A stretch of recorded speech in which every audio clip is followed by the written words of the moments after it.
Thank you very much for, first of all, for coming.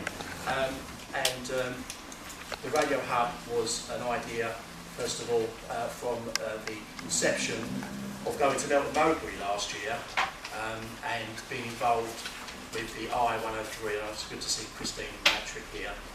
Of course, the I was the very first station to get on air 10 years ago. So there's one in May, which I put on the agenda, 21st of May. I know Terry's not here today from Radio Lab, but they've offered, the university's offered the lecture theatre for the 21st of May, which is Saturday, and that's going to be wrapped around. I'm hoping that Brendan from Broadcast Warehouse, who is here today, is at the back there, and also Ian from Transplan, to talk about equipment. So if you're a new station setting up and you're looking for equipment, they're the guys to give speeches on presentations. Laurie Hallett, who everyone will probably know from his days at Ofcom and also is the main lecturer at Luton, will be giving a presentation on the low power DAB because he's involved with a station up in Norfolk called Future FM. So he will give a presentation on how he feels the DAB low power is going, because he's been on it since last year. And I know there's some stations, probably some stations here, that may be on the low power. So I'm just going to run through some of the stations. This time it's hosting Basildon, because I know that I'm here at Gateway with Ross and Yvonne, Gateway 97.8. We've got Wickham Sound here, haven't we? Yeah, good with that. We've got BRFM over here, we've got Shepley FM at the back. We've also got SFM, Pete's here somewhere. Yeah, he's there.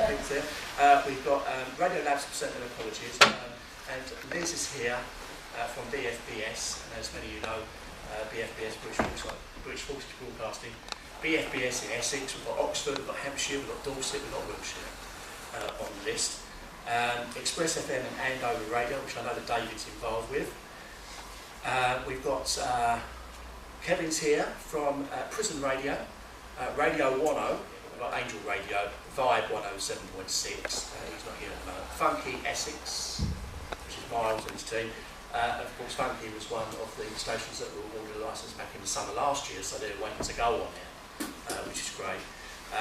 We've got the Seaside Radio in Kent, and up the road here in Basildon we've got a hospital radio which broadcasts on AM, and I always claim it as a community radio station because of what they do, and that's BHR, so they're here.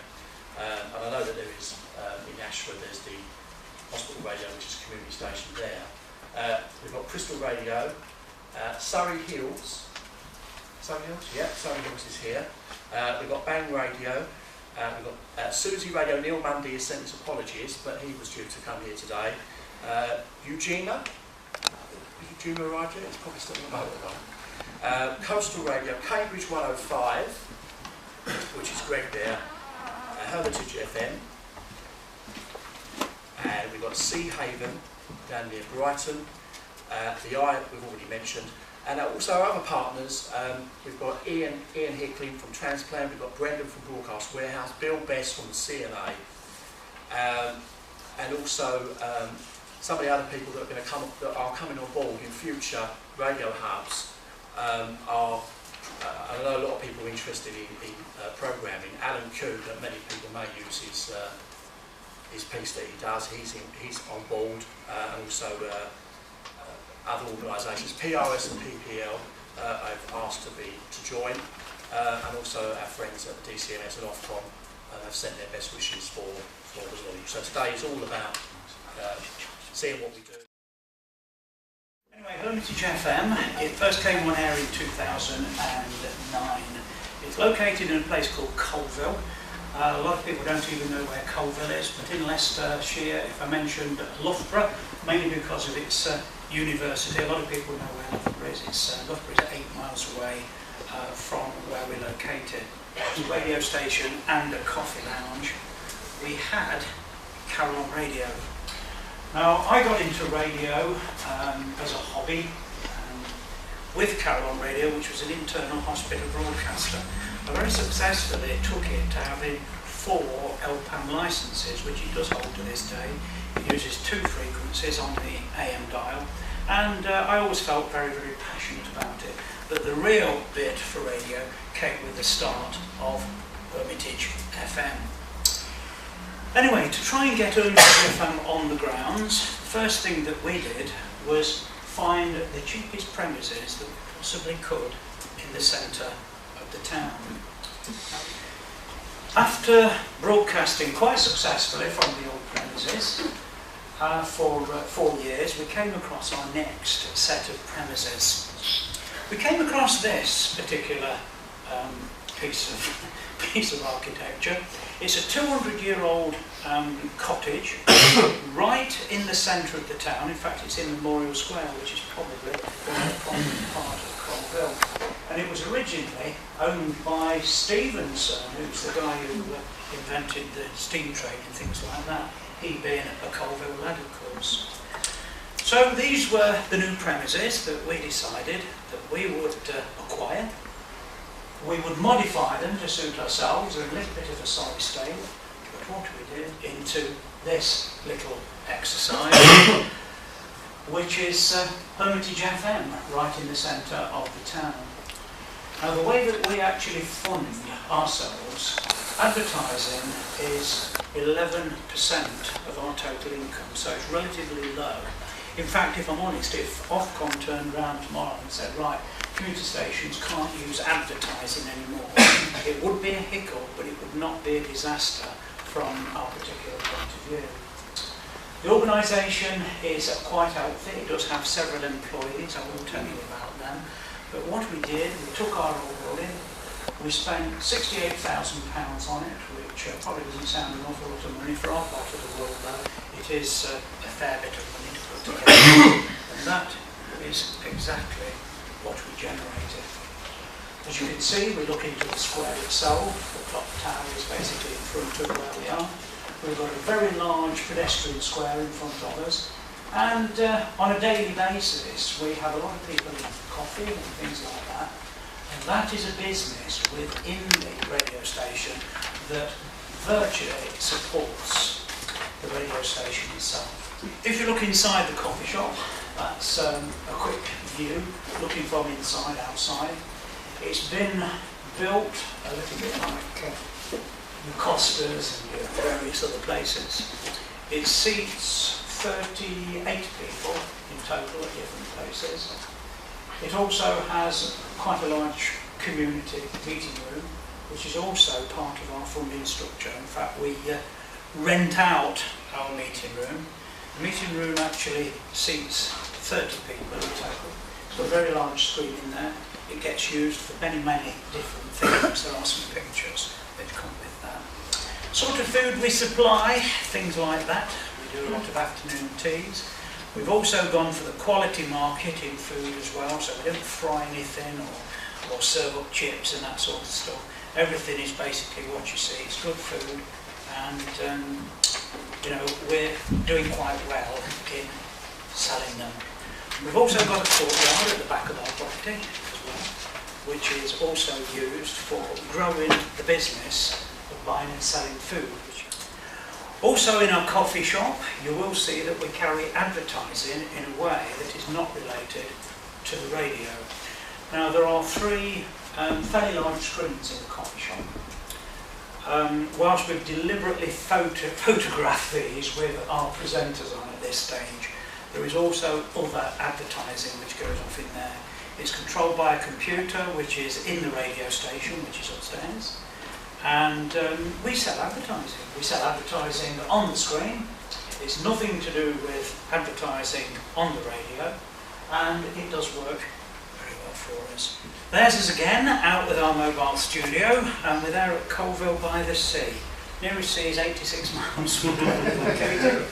But our mobile studio, which also is a brilliant fundraiser, for what it does. Actually, we rebadged it last year, so this was taken a couple of years ago. What it consists of a 5 metre long trailer, basically. It's got a full working studio in there, so we can broadcast from it without any problems. It's got 4 internet facilities in there. There are 5 computers, 3 CD players, a mini disc machine and a tape machine over there, because we do public address with it. There's 7 kilowatts in terms of amplification. There's 10 column speakers and it's powered by its own generator. Once again, it brings in brilliant money, because at the end of the day, for doing that event, which is a big sandpit and various other things, we'll probably be about £400 better off. So it's all good money, which keeps coming into the radio station.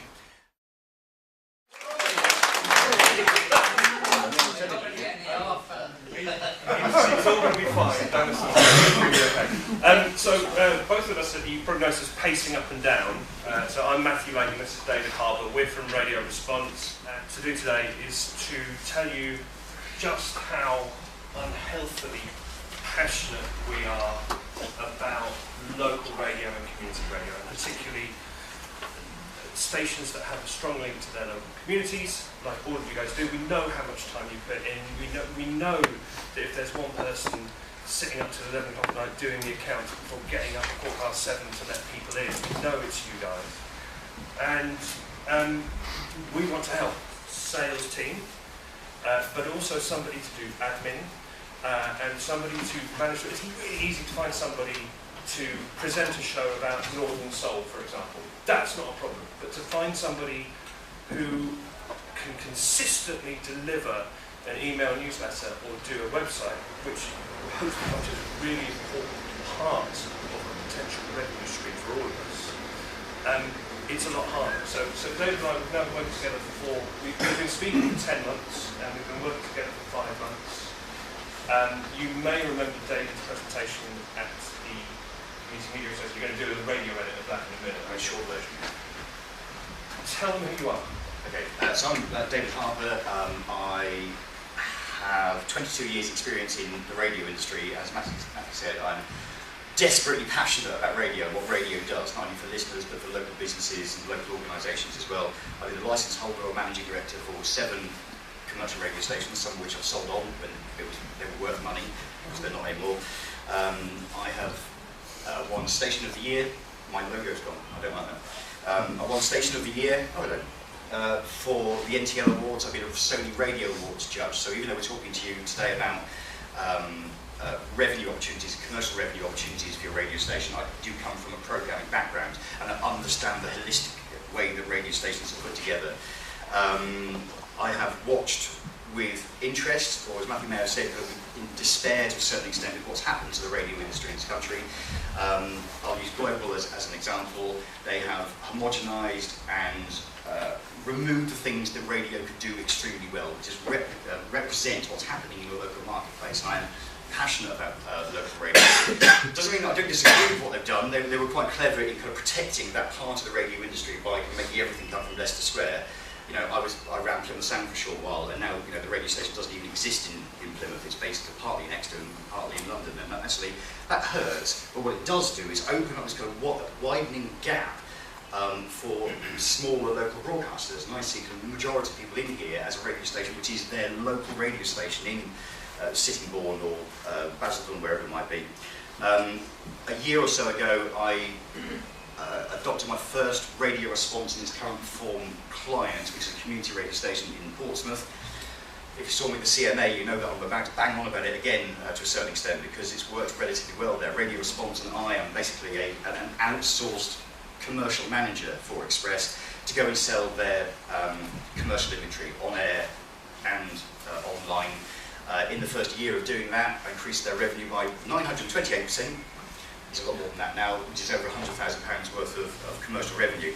I'm also the founder and chairman of an applicant group in the Region 9 for community radio, which is Andover Radio, which might not surprisingly is in Andover, North West Hampshire. I'm Matthew Layton. I'm slightly older than him, but I've got slightly less experience in the radio industry. I've got 20 years. I started at Beeb. I worked at radios 1, 2, 3, 4 and 5 Live. But like Lily from BFBS, It was a tough environment. I learned a lot, and then moved out to the commercial sector in production.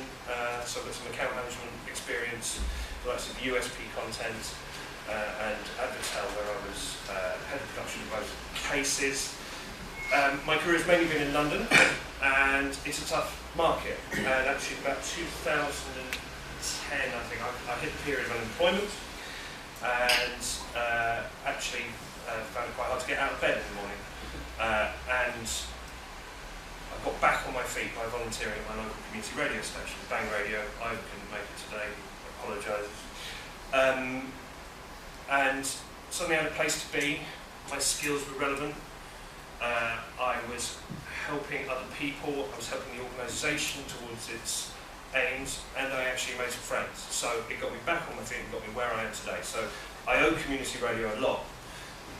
And the most important thing that came out of that for me, as somebody who was unemployed at the time, was an Italian guy working at the station. He'd literally been in the country for a couple of weeks, and he thought, I want to have a go at radio, just Sappy. Lovely bloke, still a mate. My kids call him Uncle Sappy. And he was a musician, he was unemployed, and I taught him some scheduling skills, gave him some client-facing experience, and talking about the importance of admin. Within 5 months, he was working for Discovery in Gunnersbury, scheduling 10,000 elements a week for their Italian television channel.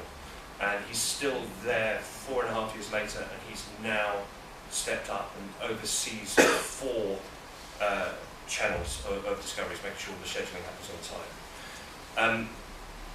The biggest buzz about my chosen profession of radio producer used to be when transit van went past and something I'd made was blaring out the window. Wouldn't have my voice on it, but I know the work that went into it. Or if you walk into a cafe and hear something you've done and other people are listening to it. And to be honest, that was really exciting. But what smashed it out of the park for me was community radio helping people find work.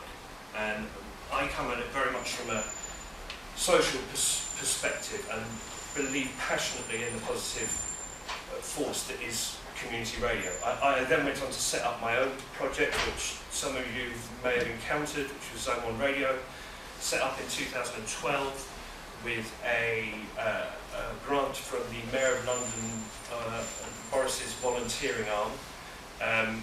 We worked with 180 volunteers over 2.5 years. We made some great radio, but equally importantly, we helped get a lot of people into work. They used to, basically people used to turn up, and if they wanted to play radio, we'd slap them around the head and give them a bit of admin training. And there is a growth media job market in London. Give you a clue, it's not radio, it's social media. So it was helping people realise that what they were doing in their spare time for themselves was something they could apply in a professional context. So we helped a lot of people into jobs, particularly as social media assistants. And the thing that Matthew and I want to talk about today is really about kind of trying to, what we're keen to do is kind of help stations achieve financial success. I know it's not going to be relevant to everybody in this room, having just kind of had a quick conversation with David in the back corner there, but it's really about the commercial success and the opportunities that sit there for you to go and get advertising clients on air. Let's find out what the problems are and overcome them. What we're doing is providing a service into the community radio industry to help you, if you want it, make money from all this huge amount of inventory that you have on air and online. Now, excuse me, how many here was not at the CMA conference back in September? Right, I'm going to do this kind of shortened radio edit version of the presentation that I did, whatever it was now, 5 months ago, so I apologise if you have seen this before, but I will do it really quite quickly. Only because I didn't want to start with another presentation really. So the presentation I did was community radio, commercial success, skip over some bits. And the bit that I learned when I was at Express is that the radio station just considered itself a little guy on an island of 220,000 people, and the thing that I needed to do is try and change the radio station's perception of being, you know, the little guys in town. You go, no, you are the local radio station. So you've got a bit of competition, but there's no other local radio station in Basildon, is it? So part of this is back to perception, and people's perceptions have changed significantly. We're aware that people now buy more into brands.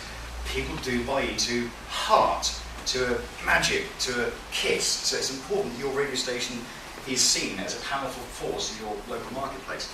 I'm going to labour on this kind of far too much. Oh, actually, the one little thing that I did in Portsmouth was change, and some of you will hate this, but it worked for me, is I had to change the way we explained who we were in Portsmouth, and there was a kind of 400-page kind of essay about what the radio station was and what it did, but it came down to we are the local community radio station for Portsmouth, and I just changed it to we are the radio station for Portsmouth. It's kind of part of the way that Express FM kind of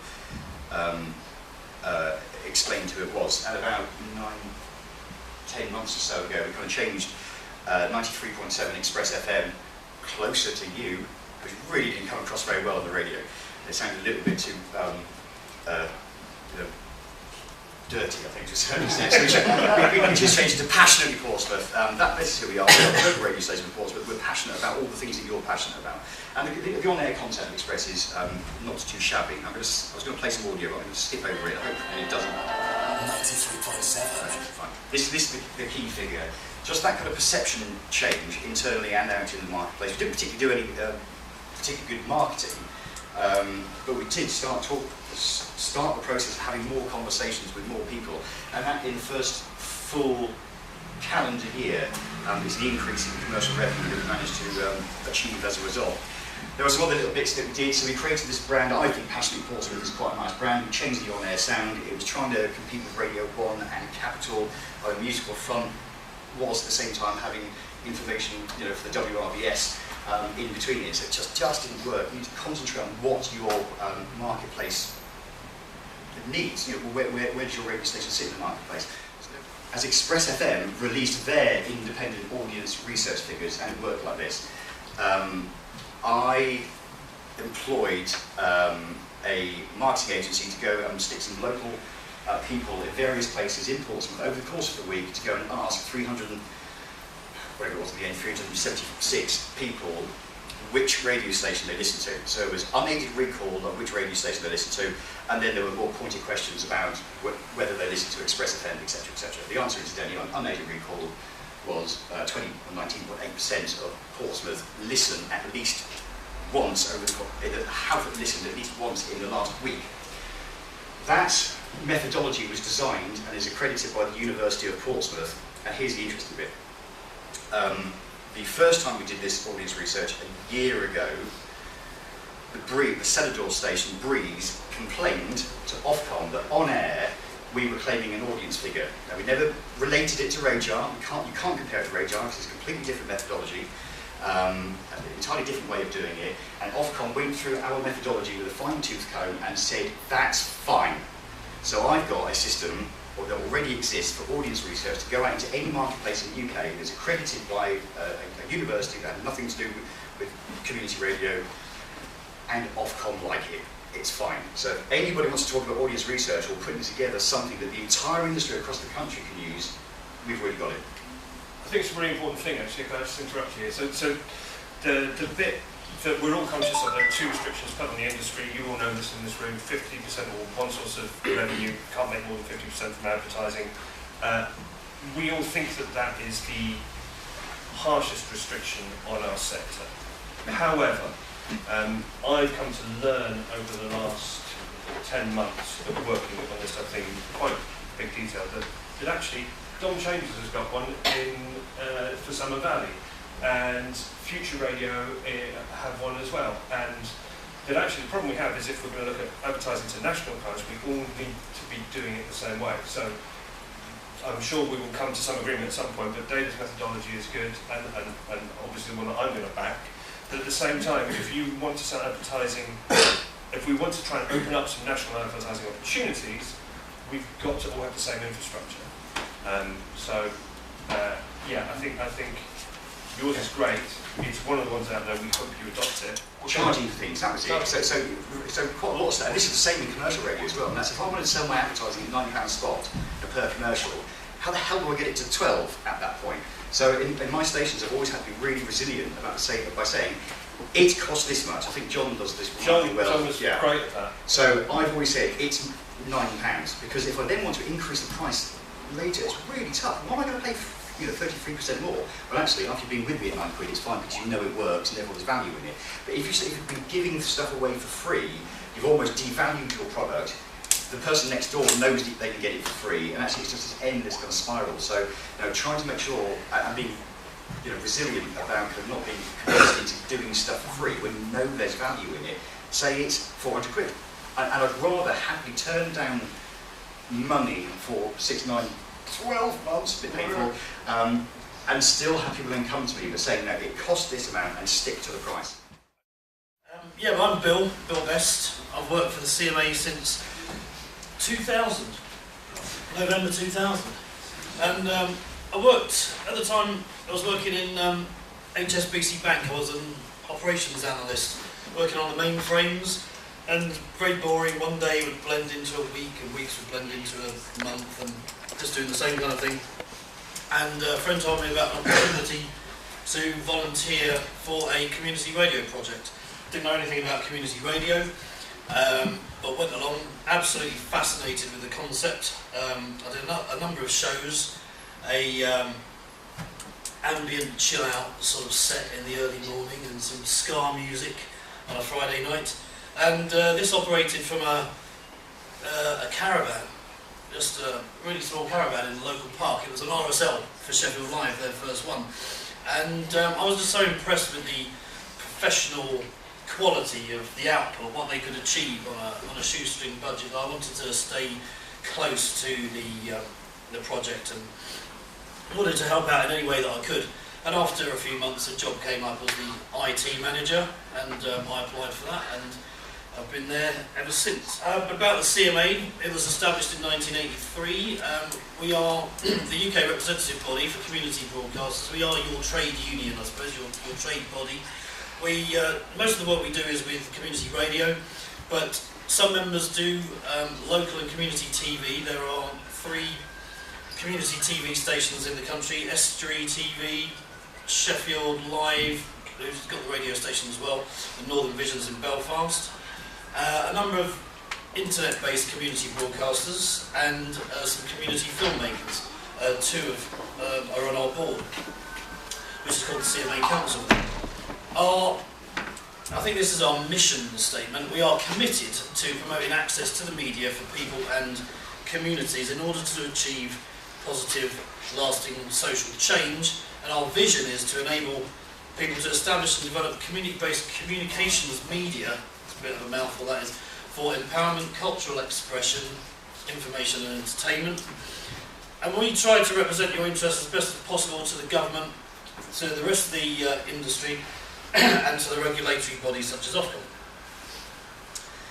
And 2003 we had the Communications Act that created the community radio sector. That has since been modified by a number of community radio amendment orders, the last one being last year, 2015. We take the view that community radio is 90% community, 10% radio. It's platform agnostic. It's what we do with the technology, not the technology itself that's important.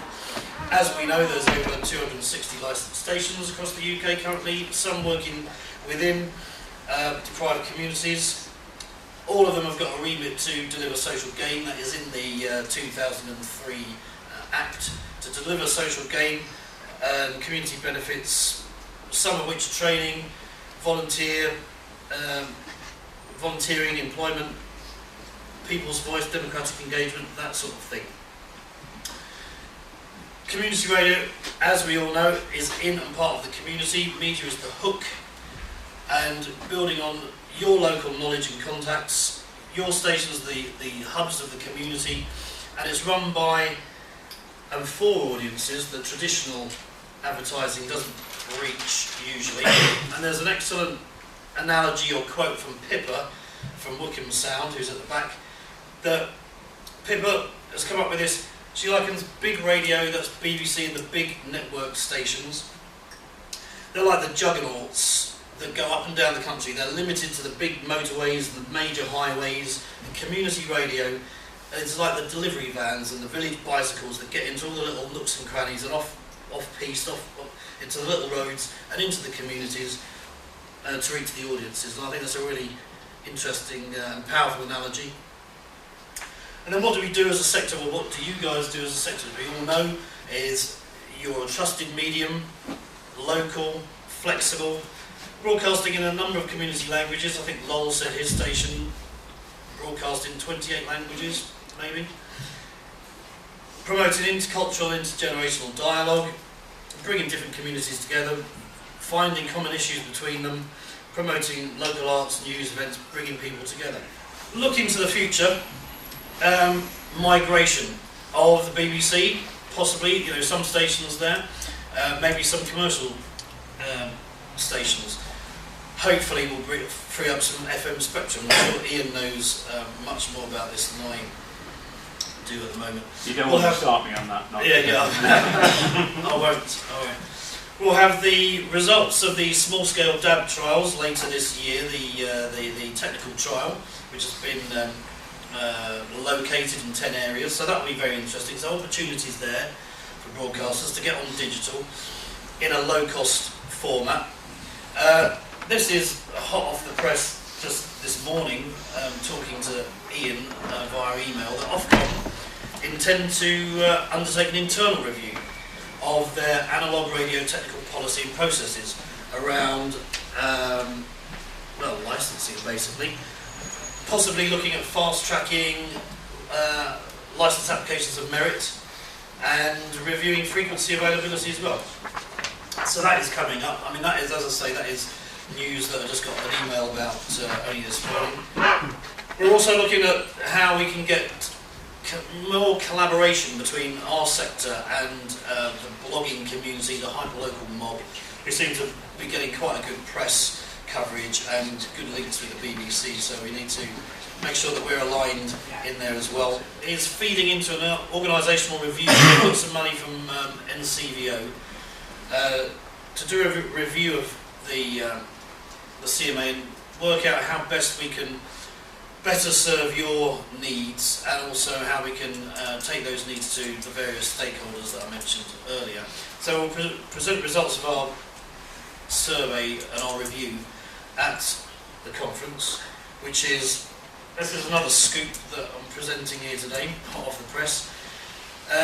It'll be on Saturday, 10th of September. This is the first time that we've been so far ahead of ourselves. Even when the CMA had 20 staff when I joined in 2000, I don't think we ever had a 6-month lead into the conference. And it will be at Birmingham City University School of Media. They've got a radio studio on site and TV studios. Also, we've got BBC English Regions is located in Birmingham, and the Birmingham bloggers as well. So we're looking at getting some synergies together between our conference, BBC English Regions, the hyperlocal crew or mob. As we've got such a big lead in, we're going to be certainly inviting John Whittingdale to speak, whether he turns up or not, don't know. Ed Vasey, definitely, we'll invite. Already talking to big sponsors for the event. Ofcom has been invited. Get your feedback. I've certainly taken some notes from the day about getting together a sector-wide standardised methodology for audience surveys, because that's something that we can do for you. We can get a wiki page going and get people to edit that. That's no problem. So yeah, to finish off, please complete the survey and be entered in the prize draw, and do come to the conference. And if you need to contact me, there's my contact details. Thank you very much. Right.